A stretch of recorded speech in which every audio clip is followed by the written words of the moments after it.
Hi, my name is Maya Dillon, and I worked at Vision One Family Services. I worked there for, I think, 3 months before the pandemic happened. And so let's get started. The mission is to provide resources and assistance to individuals and families in the community that promote safe environments. We strive to provide assistance in a manner which will have a lasting impact on the future health and well-being of every individual we encounter. So most of the time we talked about health, mental health, and how to strive the clients to be better versions of themselves, and how to do coping skills, parent skills, and other things that can help them. But most of the time it's just to provide resources and assistance. My role was to observe, communicate, read, and critical think with clients and having knowledge of within the agency. So most of the time I would talk to my supervisor, ask her questions about what I think of this and that, and questions like, oh, if someone acts this way, what would you guys tell me to do, or what should I do in order to become a better social worker, obviously.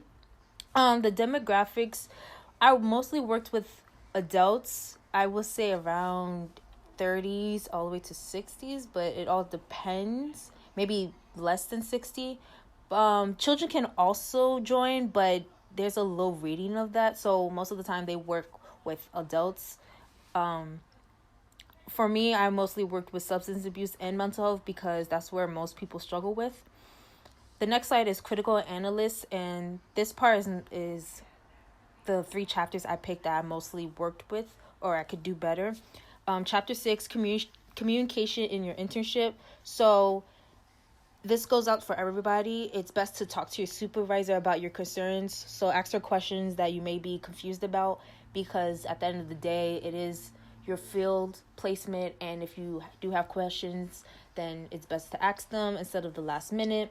I did ask questions, but I feel like I could ask more, because I would just tell them like, oh, I understand, but then be a little confused, but I didn't want them to worry. Engage with clients. So for the beginning, I didn't talk that much with the clients, because or vote or report it, which is the next chapter, which is chapter 8, because I was still beginning and I wanted to observe more than actually do hands-on. Chapter 8 is writing and reporting within your field agency. So I did a lot of writing and reading, because that's the only way I can get to know my clients as well as the agency. It was a lot, and it's very important to take notes, and not only take notes but to organize your notes, because you don't want it to be clustered and confusing and then you found out you turned in something incorrectly. So that's important too. Lastly is chapter 9, taking care of yourself.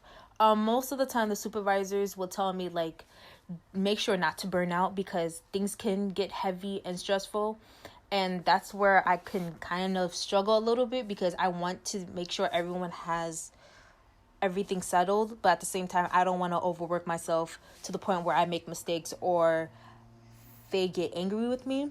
To prevent that from to prevent from a burnout, do activities such as yoga, exercising, listening to music, or anything that you're comfortable with, because at the end of the day, you're helping others become better with their lives, and so you don't want to burn out and then be exhausted from everything that you've done.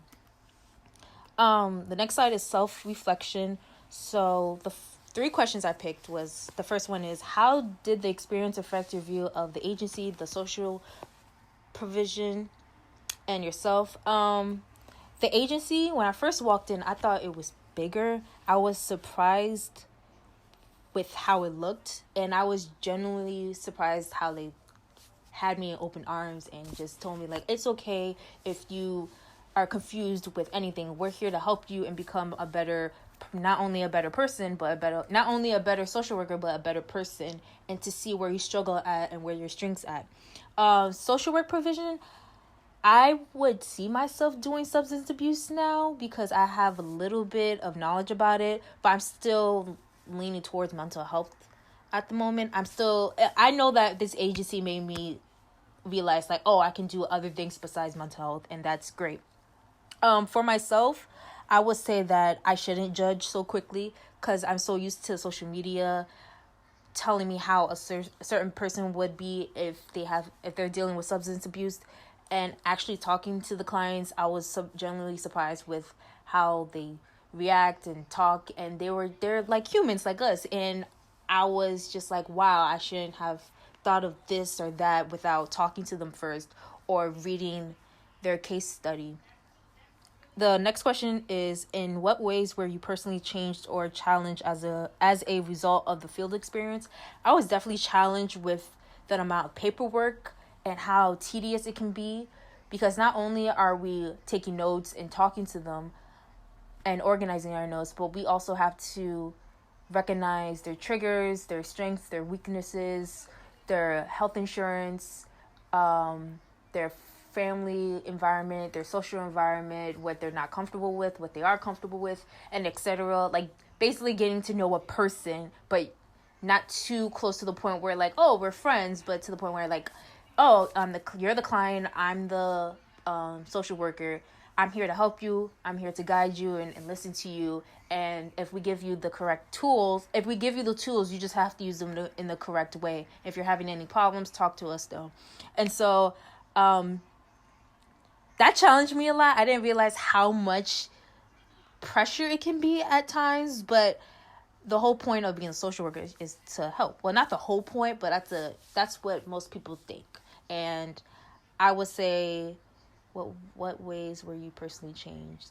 I would say personally changed is that we're not social workers. We're not just to take away your kids. It's just not foster care. There's other things that we can do, such as like be in law and mental health and helping with help in the military. So we're just more than that, than foster care, basically. The last self-reflection question is, your mid-semester evaluation, did you agree with it? What would you add / change? I would like to add that I want to be more comfortable in that field placement, because I was a little distant. I didn't want to make mistakes, but I realized like it's okay to make mistakes. Like it's not necessarily okay to make mistakes, but it's to show like you're growing. They're teaching me how to do better and understand the agency and paperwork and clients and all the stuff, all the tools that we need in order to help other people. I should have asked more questions, and I felt like I was, but now that I'm not doing the field placement anymore, I realized like, oh, I'm stuck on this. I need more help on this, and I wish at the time I asked, but I was just, this is more of a personal thing. I was just nervous. Being able to attend outside meetings with my supervisor and staff. So there were times where there was conflict between my school schedule and my field placement schedule, because I wanted to go to meetings with my supervisor, but I was like, oh, I can't because I have a class at this time. And she was like, oh, okay, I'll see if there'll be other meetings.